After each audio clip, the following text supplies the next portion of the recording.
जय हिंद दोस्तों, वंदे मातरम। दोस्तों, आपने कल का मैच तो देखा ही होगा, Mumbai Indians versus Rajasthan Royals. आपने देखा कि मुंबई इंडियंस को एक करारी शिकस्त मिली। एक बहुत ही छोटे स्कोर के साथ जो है कोई भी टीम जो है इतने बड़े मैदान में, इतने बड़ी फैन फॉलोइंग के साथ, इतने बड़े एक तरह क्रूशल मोमेंट में नहीं जीत सकती है। बड़े मार्जिन में बड़े स्कोर करके ही जो है इस मैच में आईपीएल के जैसे बहुत ही कॉम्पिटिटिव फील्ड में जीता जा सकता है। रिसेंटली हमने बहुत बड़े बड़े रिकॉर्ड देखे। 277 का लक्ष्य जो है हैदराबाद ने तोड़ा। ये दिखाता है कि इस मैच में, इस आईपीएल के मैचेस में बहुत बड़े बड़े रिकॉर्ड बन सकते हैं, मगर 125-130 के स्कोर में जो है कोई टीम नहीं जीत सकती है।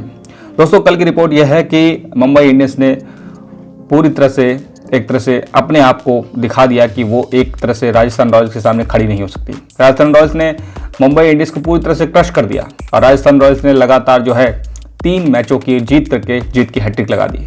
और अगर हम मुंबई इंडियंस की बात करें तो इन्होंने हार की हैट्रिक लगा दी है। उसको सांस तो लेने देवे। कल के स्कोर के बारे में बात करें तो मुंबई इंडियंस ने सिर्फ 125 स्कोर बनाए थे। इस तरह के छोटे स्कोर को अचीव कर पाना किसी भी टीम के लिए बहुत ही आसान होता है, मगर मुंबई इंडियंस ने पीछे एक रिकॉर्ड ऐसा था जहां पर हमने देखा कि 166 रन को भी जो है मुंबई इंडियंस अचीव नहीं कर पाई थी।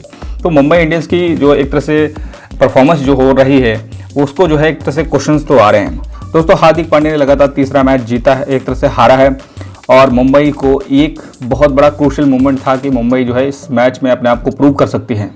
अब हार्दिक की कप्तानी में बहुत लगातार जो है क्वेश्चन किए जा रहे हैं कि हार्दिक क्या अच्छा परफॉर्म कर पा रहे हैं कि नहीं, क्योंकि रोहित से जिस तरीके से कप्तानी छीन के हार्दिक को दी गई है उससे जो है फैन फॉलोइंग जो है बहुत ज़्यादा नाराज है। मैदान के अंदर भी, मैदान के बाहर भी, सोशल मीडिया में भी लगातार नेगेटिव ट्रोलिंग हो रही है।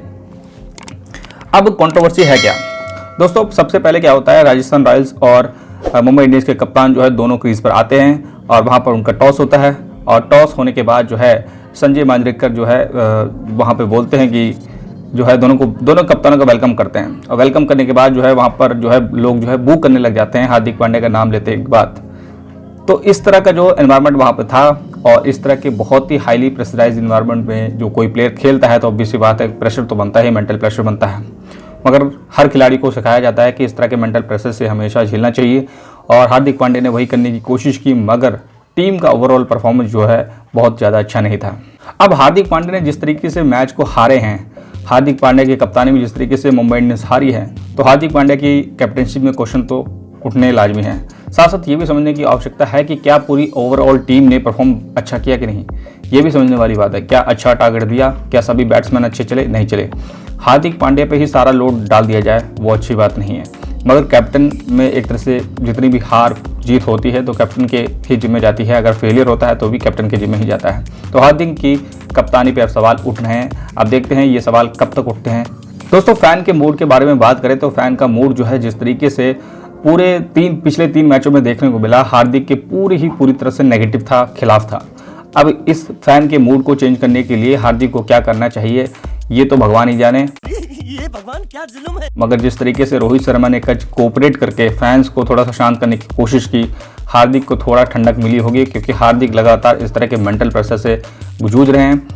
क्यों? और फैन के मूड को अगर चेंज करना भी है तो हार्दिक को क्या करना चाहिए? तो हार्दिक को ये सिंपल है कि अपनी परफॉर्मेंस को सुधारना चाहिए। परफॉर्मेंस सुधार करके ही हार्दिक जो है आगे बढ़ करके लगातार फैन का दिल जीत सकते हैं, क्योंकि इसी प्रकार से जो है पहले जो है अगर कंट्रोवर्सी होती थी तो वहाँ पर पोस्टर जला दिए जाते थे, मगर आज सोशल मीडिया का दौर है, डिजिटल मीडिया का दौर है, तो लोग जो है सोशल मीडिया में ट्रोलिंग करते हैं, नेगेटिव ट्रोलिंग करते हैं, मैदान में एक तरह से नेगेटिव ट्रोलिंग करते हैं, बू करते हैं। तो इस तरह की चीज़ें होती हैं। इसको काउंटर करने का एक ही तरीका है कि हार्दिक को अब परफॉर्म करना ही पड़ेगा अगले 2 मैचों में। दोस्तों, अगर कल के स्कोर के बारे में बात करें तो Mumbai Indians versus Rajasthan Royals में बहुत ही कम स्कोर था, 125 का टारगेट था, और बड़े आराम से राजस्थान रॉयल्स ने संजू सैमसन चले और साथ साथ जो है उनके अन्य खिलाड़ी चले, तो उन्होंने बड़े आराम से इस पूरे स्कोर को अचीव कर लिया था। मगर मुंबई इंडियंस गुजरात टाइटन के स्कोर के बारे में बात करें तो उसमें भी बहुत ही लेसर स्कोर था। अगर मुंबई इंडियंस के हैदराबाद के साथ जो मैच हुआ था उसमें देखिए तो बहुत ही मैसिव स्कोर था। तो ऐसा नहीं है कि मुंबई इंडियंस को अपॉर्चुनिटी नहीं मिली, मुंबई इंडियंस को लगातार अपॉर्चुनिटी मिली है, मगर मुंबई इंडियंस ने परफॉर्म अच्छा नहीं किया।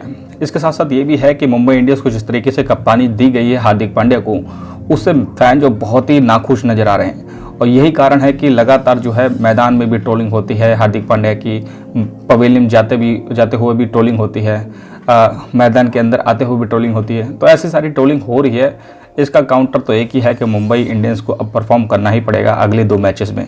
अब दोस्तों इसका काउंटर क्या है, क्योंकि रिसेंटली हमने सुना था कि मुंबई क्रिकेट एसोसिएशन ने कहा था कि जो भी पब्लिक जो है अगर मैदान में बू करेगी तो उसको जो है पनिशमेंट मिलेगी। मगर बाद में जो है लोगों ने कहा कि किसको किसको निकालोगे, बहुत ज़्यादा कंट्रोवर्सी होगी। तो मुंबई क्रिकेट एसोसिएशन ने क्लैरिफिकेशन दिया। उन्होंने कहा कि इस तरह की कोई चीज़ नहीं है, मगर हाँ आप जो है बिहेव करें अच्छे से, ताकि पॉसिबल हो एक बहुत ही अच्छा एनवायरनमेंट बनाए हम मैदान में और हमारे जो है खिलाड़ी सभी अच्छे से खेल पाए, क्योंकि जो है टीम का मनोबल बड़ा रहेगा तो ऑब्वियसली बात है मुंबई इंडियंस जीतेगी।